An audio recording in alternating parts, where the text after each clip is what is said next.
നിങ്ങളുടെ ഫേവറേറ്റ് സീരിയലുകൾ ടിവിയിൽ വരുന്നതിന് മുൻപേ സൺ നെക്സ്റ്റ് ആപ്പിൽ കാണാം. ഇനി എല്ലാവർക്കും മുൻപേ കാണൂ. ഇപ്പോൾ തന്നെ സൺ നെക്സ്റ്റ് ആപ്പ് ഡൗൺലോഡ് ചെയ്ത് സബ്സ്ക്രൈബ് ചെയ്യൂ. എന്തിന്? ഇളനീരിടാനും മാമ്പഴം പറിക്കാനും നീതുവിന്റെ മാമൻ സമ്മതിച്ചതുകൊണ്ടല്ലേ ഞങ്ങൾക്കിത് കഴിക്കാൻ പറ്റിയത്.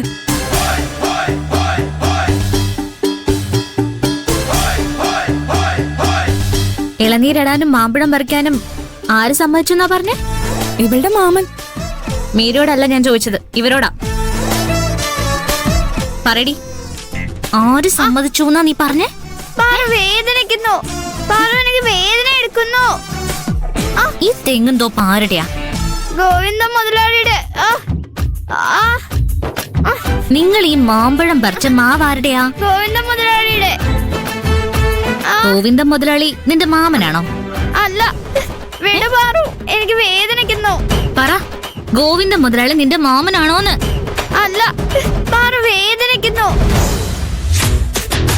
ഈ 3 തിരുമാലികളും നിങ്ങളോട് കള്ളം പറഞ്ഞതാ. ഇത് ഗോവിന്ദ മുതലാളിയുടെ പറമ്പ. അയാൾ അറിയാതെ ഇവര് കട്ടെടുത്തത് ഇതെല്ലാം. കട്ടെടുത്തത്? അതെ, കട്ടെടുത്തത്. മുക്തയെ വീട്ടിലാക്കി ഞാൻ വന്ന് നോക്കുമ്പോ നിങ്ങളെ കാണാനില്ല. നിങ്ങളോട് ഇവിടെ നിക്കാൻ പറഞ്ഞിട്ടല്ലേ ഞാൻ മുക്തയും കൂട്ടി വീട്ടിൽ പോയത്. എന്തോ ഒരു സ്പെഷ്യൽ സാധനം തരാന്ന് പറഞ്ഞ ഇവരുടെ കൂടെ ചെല്ലാൻ പറഞ്ഞത്. ഞാനില്ലാത്തപ്പോ ഈ തല്ലുകൊളികള് എന്തെങ്കിലും ഒപ്പിച്ചു വെക്കുന്ന അറിയാവുന്നതുകൊണ്ടാ നിങ്ങളോട് അവിടെ തന്നെ നിക്കാൻ ഞാൻ പറഞ്ഞത്. ഗോവിന്ദ മുതലാളിയും ഭാര്യയും തോപ്പ് പരിശോധിക്കാൻ വരുന്ന സമയമായത്. അവരിത് കണ്ട തോപ്പിൽ കയറിയതിന് കാല് തല്ലി ഓടിക്കാൻ പോലും മടിയില്ലാത്ത ആളാ ഗോവിന്ദ മുതലാളി.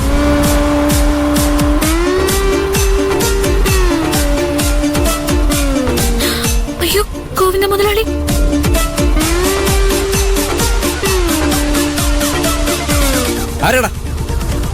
ആരടാ എന്റെ തോപ്പി കയറിയ? പാറു ഓടിക്കോ.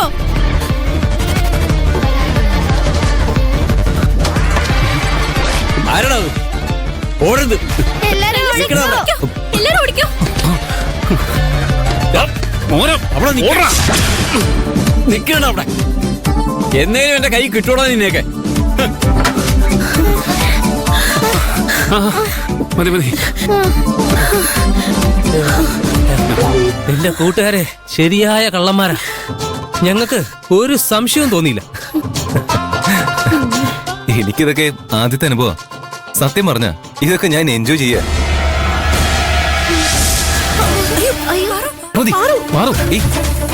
എന്താ എന്തുപറ്റി? ഒന്നുമില്ല സർ, പെട്ടെന്ന് തലകറക്കം. ഇപ്പൊ ഇല്ല, മാറി. ഈ തലകറക്കം ഇടയ്ക്കിടയ്ക്ക് വരുന്നുണ്ടല്ലോ. ഫുൾ ഹെൽത്ത് ചെക്കപ്പ് ചെയ്യണമെന്ന് ഞാൻ അന്നേ പറഞ്ഞതല്ലേ? നീ സമ്മതിച്ചില്ലല്ലോ. ശരി, അതൊക്കെ പോട്ടെ. ഇവിടെ അടുത്ത് എവിടെയാ ഹോസ്പിറ്റലുള്ളത്? പ്രിയ, പാർവതിയെ കൊണ്ട് ഹോസ്പിറ്റലിൽ പോ. വാ.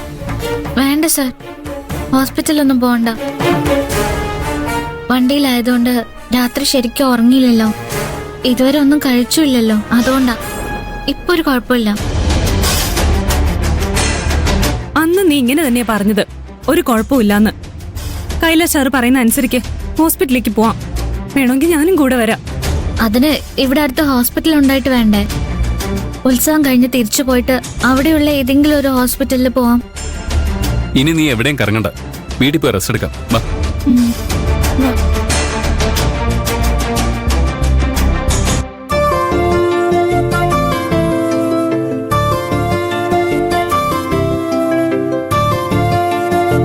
ഇതാ വീട്.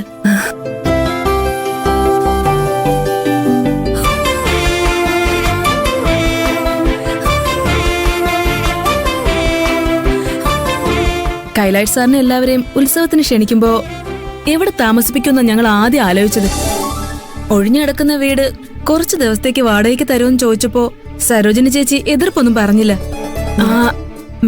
മാഡത്തിന് ഇഷ്ടമുള്ള റൂം എടുത്തോളൂ. അവരെല്ലാം പുറത്തു പോകുമ്പോ മാഡം എന്താ അവരോടൊപ്പം പുറത്തു പോഞ്ഞ്? ഈ നാട്ടിൽ കാണാൻ പറ്റിയ ഒരുപാട് സ്ഥലങ്ങളുണ്ട്. അവരെല്ലാവരും ചെറുപ്പക്കാര്, കുട്ടികളല്ലേ?